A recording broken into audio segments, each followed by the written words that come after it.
And the content just keeps on coming. And no, I'm not talking about my own content. I kind of do the show every day, if you haven't been already able to tell.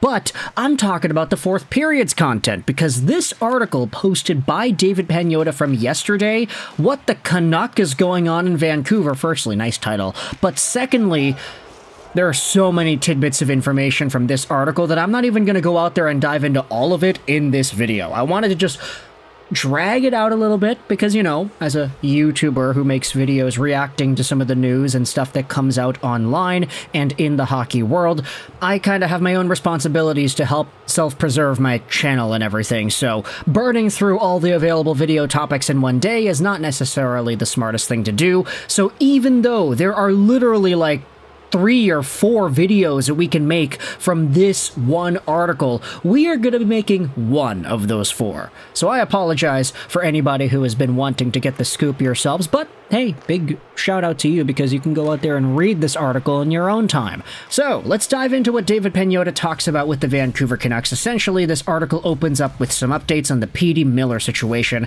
It talks about how both players are apparently being included in trade conversations from around the NHL, and how frustrating the entire thing has been in the Canucks locker room. Pettersson and Miller managed to keep things in check last season, but it's boiled over again to this season, and here we are. As Alvin and Rutherford evaluate their options, there are no guarantees one of these star centers, let alone both, will be traded during the season or at all. The article then talks about which teams could be involved here, but again, you could go out there and read that on your own time. The link is in the description. Also, talking about links, ExpressVPN's got your back. Go out there, check them out if you need a VPN. Pagnotta's next little segment, though, this is the entire reason I'm making this video. It talks about Buffalo, expansion bros with Vancouver, and what other ideas could present themselves. The Sabres want Pettersson, but would they be able to package Owen Power, not Bowen Byram, with Dylan Cozens to make it happen? And I wanted to dive into this trade thought, because if you traded Elias Pettersson for a guy who was a first overall pick, obviously there's status attached to that, right? Owen Power, 22-year-old guy, 6'6", he's a big left-handed defenseman. He would technically be the second best defenseman on the team if he were to be acquired by Vancouver right now, and I say that with the idea that Hronek is out and Hughes is in. Power, though, has gone through some interesting development the past little while. He's on the books till 2031, making $8.35 million, so right away, the contract, the salary, it's not going to be all too bad. Vancouver shelling away on Elias Pettersson, for example, at $11 million, and getting Cozens and Power at $7 and $8 million. Not the worst deal in the world. Of course, Vancouver would have to free up money elsewhere, but for Owen Power, he's on pace for 44 points this season, which would be an increase over the 35 points he had 2 years ago and the 33 points he had last year. My question is, though, is he really more valuable than Bowen Byram at this point? Because the other idea was Byram and Cozens for Pettersson, and Canucks fans got all mad. Elliot Friedman proposed that idea, and it was a pretty hot topic, as we had discussed here on the YouTube channel, but Bowen Byram, just in my very subjective opinion, is a guy that you could very well argue is maybe better than Power?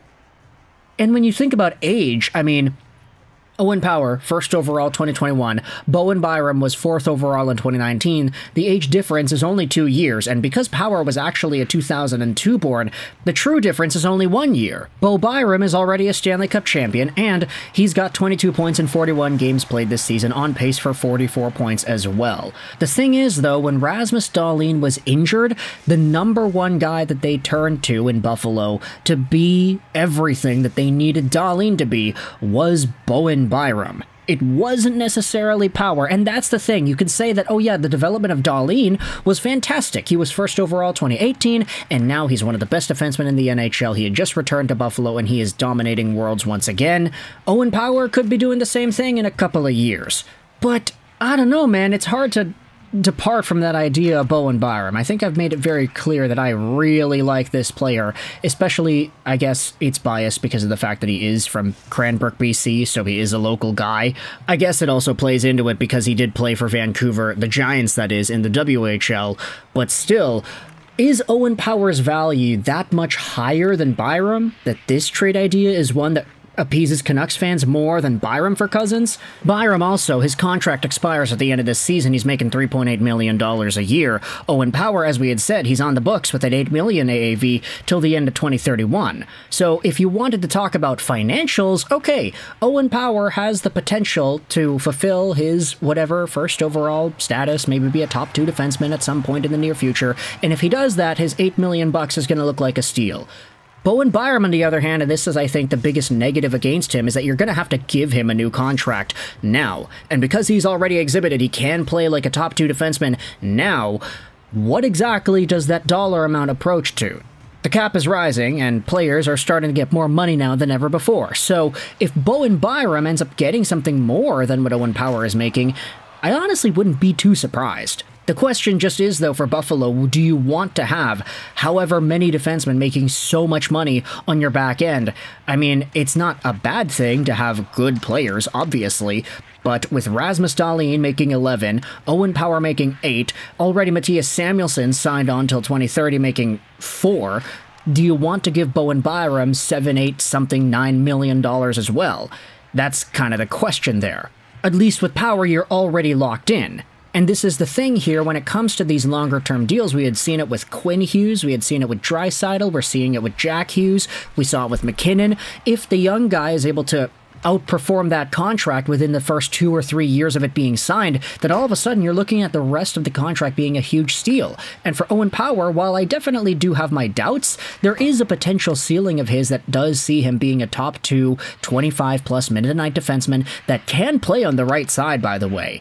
And if that guy is able to continue progressing, he can definitely surpass $8 million of value per year. That could be seen as a really great addition.